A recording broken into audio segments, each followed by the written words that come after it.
Hi friends, welcome back to my channel. இன்றைக்கி நம்ம baby corn வச்சு ஒரு வெரைட்டியான ஒரு ரெசிபி தான் பார்க்க போகிறோம்.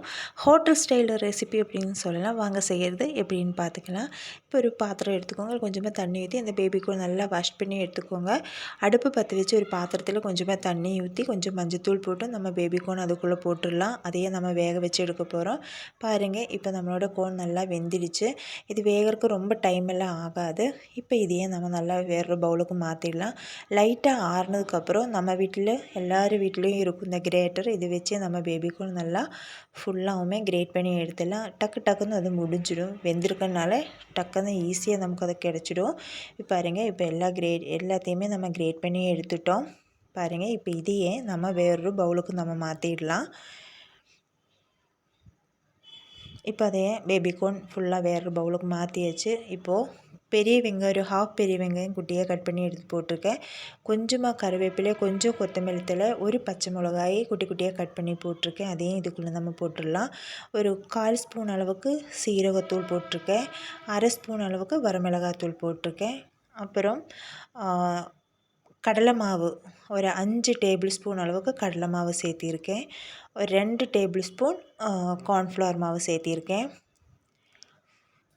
ஏன்னா இது எல்லாம் நம்ம நல்லா மிக்ஸ் பண்ணி தேவையான சால்ட்டு போட்டுக்கோங்க. இதையெல்லாம் மிக்ஸ் பண்ணி நம்ம ஒரு உருண்டை தான் பிடிச்சிக்க போகிறோம். அப்போ அந்த பேபி கார்ன் கொஞ்சம் நல்லா நம்ம உருண்டை பிடிக்கிறதுக்கு நல்லா மிக்ஸ் ஆகணும். அதுக்கு தான் நம்ம இந்த கடலை மாவு, கார்ன்ஃப்ளவர் மாவெல்லாம் சேர்த்தணும். கார்ன்ஃப்ளவர் மாவு பார்த்திங்கன்னா கொஞ்சம் மொறுமொறுப்பு கிடைக்கிறதுக்கு தான். இப்போ இதையே நம்ம நல்லா மிக்ஸ் பண்ணிக்கலாம். தண்ணியெல்லாம் ஊற்ற வேண்டாம். அந்த பேபி கார்னுக்கு தண்ணி கண்டென்ட் இருக்கும், அதுவே போதும் உங்களுக்கு. இப்போ பாருங்கள், இப்படி தான் நம்ம உருண்டை பிடிக்கிற அளவுக்கு நமக்கு கிடைக்கணும். உங்களுக்கு கையில் உருண்டை பிடிக்கிறதுக்கு கிடைக்கல அப்படின்னா கொஞ்சமாக நீங்கள் மாவு போட்டுக்கோங்க. அதுக்கப்புறம் நீங்கள் நல்லா பிசைஞ்சு எடுத்துக்கோங்க. இப்போ இதையே கொஞ்சமாக நம்ம கையில் ஆயில் அப்ளை பண்ணி நம்ம இது எல்லாத்தையுமே நம்ம ஃபுல்லாக உருண்டை பிடிச்சி எடுத்து வர போகிறோம். பாருங்கள், இப்படி தான் குட்டி குட்டி உங்களுக்கு எந்த ஷேப்பில் வேணுனாலும் நீங்கள் பிடிச்சி எடுத்துக்கலாம். உருண்டையாக பிடிச்சி வேணாலும், இல்லை நம்ம தட்டை வடைக்கெல்லாம் எப்படி தட்டுவோம் அந்த மாதிரி வேணாலும் எடுத்துக்கலாம். இப்போ பாருங்கள், இது நல்லா ரெடி ஆயிடுச்சு. இதையே நம்ம அடுப்பு பற்ற வச்சு ஒரு கடாயை வச்சு அதில் கொஞ்சமாக ஆயில் ஊற்றிட்டு ஆயில் கொஞ்சம் சூடாகும். இப்போ நம்மளோட பேபிகார்ன் உருண்டையை நம்ம அதுக்குள்ளே போட்டு நல்லா ஃப்ரை பண்ணி எடுக்க போகிறோம். ஃபஸ்ட்டு அடுப்பு ஹை ஃப்ளேமில் போட்டு அப்புறம் லோ டு மீடியம் ஃப்ளேமில் போட்டுக்கோங்க. நம்ம இந்த உருண்டை ஃபஸ்ட்டு போடும்போது கொஞ்சம் பார்த்து கவனமாக போடுங்க, உடஞ்சி போகிறதுக்கு வாய்ப்பு இருக்குது. அதனால் ஒரு நிமிஷத்துக்கு அப்புறம் மட்டும் நீங்கள் அதையே திருப்பி போட்டுருங்க. ஒரு நிமிஷத்துக்கு அப்புறம் திருப்பி போட்டால் ஒன்றும் ஆகாது. அதுக்கு முன்னாடி கொஞ்சம் லைட்டாக உடஞ்சி போகிறதுக்கு சான்ஸ் இருக்குது. அதனால தான். இப்போது கலரெல்லாம் சேஞ்ச் ஆகி இப்படி பாருங்கள், கோல்டன் கலர் ஆனதுக்கப்புறம் நம்ம இதையே வேறு பவுலுக்கு மாற்றிடலாம். இப்போ நம்மக்கிட்ட இருக்கிற எல்லா உருண்டையுமே நம்ம இந்த மாதிரி ஃப்ரை பண்ணி எடுத்துடலாம். இது பார்த்திங்கன்னா நம்ம ஈவினிங் ஸ்நாக்ஸாக கூட நம்ம யூஸ் பண்ணிக்கலாம். இது இப்படியே எடுத்து நம்ம ஒரு சட்னி இல்லைன்னா டொமேட்டோ சோஸ் கூட தொட்டு சாப்பிட்டாங்கன்னா நம்மளோட ஹெல்த்தியான ஒரு ஈவினிங் ஸ்நாக்ஸ் உங்களுக்கு ரெடி ஆயிடுச்சு. இப்படி வேணாலும் நீங்கள் பண்ணிக்கலாம். ஆனால் நம்ம இது பண்ண போகிறது கிடையாது. இப்போ மற்ற உருண்டையெல்லாம் நம்ம ஃப்ரை பண்ணி எடுத்துடலாம். இப்போ ஒரு கடாயை வச்சுக்கோங்க. ஒரு 3 டேபிள் ஸ்பூன் ஆயில் ஊற்றிருக்கேன். ஒரு 1/4 ஸ்பூன் நல்ல சீரகம், 1/4 ஸ்பூன் சோம்பு போட்டிருக்கேன். அது பொரிஞ்சு வரவும் 2 ஏலக்காய், ஒரு ஸ்டார் பூவு, ஒரு பட்டை, ஒரு பிரிஞ்சி இலை சேர்த்திருக்கேன். இது கொஞ்சம் நல்லா வணங்கினதுக்கப்புறம் கொஞ்சமாக கருவேப்பிலை சேர்த்து நம்ம நல்லா வணக்கி எடுத்துடலாம். கொஞ்சம் அது நல்லா ஃப்ரை ஆனதுக்கப்புறம் பார்த்திங்கன்னா ஒரு மீடியம் சைஸுக்கு பெரிய வெங்காயம், ஒரு 20 பல் சின்ன வெங்காயத்தை நல்லா கட் பண்ணி எடுத்திருக்கேன். இது வணங்குறதுக்கு தேவையான சால்ட்டையும் போட்டு நம்ம நல்லா வணக்கி எடுத்துடலாம்.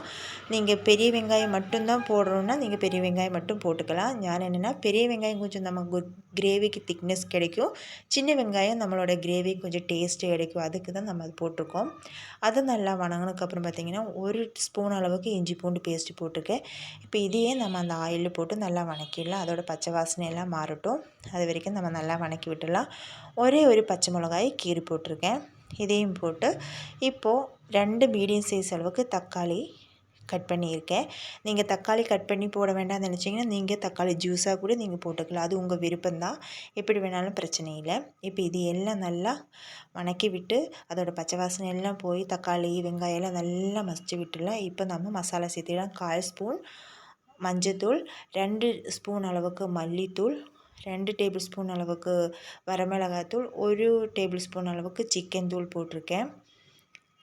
இதெல்லாம் போடும்போது நான் வீடியோ ஆன் பண்ணுறதுக்கு மறந்துட்டேன், அதனால் உங்களுக்கு காமிக்கல. அதுக்கப்புறம் பார்த்திங்கன்னா ஒரு 1/4 ஸ்பூன் அளவுக்கு பெப்பர் தூள் போட்டிருக்கேன். இப்போ இதையெல்லாம் சேர்த்து நம்ம நல்லா வதக்கி விட்டுடலாம். இதோட பச்சை வாசனையெல்லாம் போகிற வரைக்கும் நம்ம நல்லா வதக்கிக்கணும். எல்லாம் ஒன்றுக்கு ஒன்றா மிக்ஸ் ஆகிற வரைக்கும் ஒரு நிமிஷத்துக்கு நல்லா வதக்கி விட்டுக்கோங்க. இப்போ பாருங்கள், இப்போ நல்லா இது ரெடி ஆயிடுச்சு.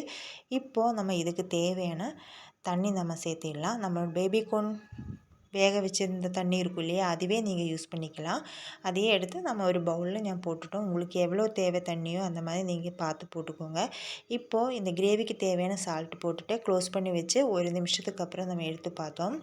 இப்போ நம்மளோட பேபிகார்ன் கோலா உருண்டை நம்ம இதுக்குள்ளே போட்டுடலாம். இப்போ எல்லாத்தையும் மிக்ஸ் பண்ணி போட்டு உங்களுக்கு தண்ணி எவ்வளோ தேவையோ அப்படின்னு பார்த்து சால்ட் எவ்வளோ கரெக்டாக நீங்கள் செக் பண்ணிக்கோங்க. இப்போது கையில் வச்சு நம்ம ஸ்பூன் வச்சாலும் நம்ம அதே இப்போது இது பண்ண வேண்டாம். இப்போ க்ளோஸ் பண்ணி எடுத்துட்டாங்கன்னா நம்மளோட ஹோட்டல் ஸ்டைலு பேபிகார்ன் கோலா உருண்டை ரெடி ஆயிடுச்சு. கொஞ்சம் பட்டர் சேர்த்திருக்கேன், கொஞ்சம் லைட்டாக கொத்தமல்லி தழை தூவியிருக்கேன். இது அவ்வளோ ஒரு டேஸ்ட்டாக இருக்கும். நீங்கள் மட்டன் கோலா உருண்டை, சிக்கன் அந்த மாதிரியெல்லாம் நீங்கள் நிறைய பார்த்துருப்போம். பேபிகார்ன் கோலா உருண்டை நீங்கள் சாப்பிட்ருக்குமான்னு எனக்கு தெரியல. இல்லைன்னா ஒரு வாட்டியாவது பேபிகார்ன் இப்படி வாங்கி நீங்கள் மஸ்ட்டாக ட்ரை பண்ணி பாருங்கள்.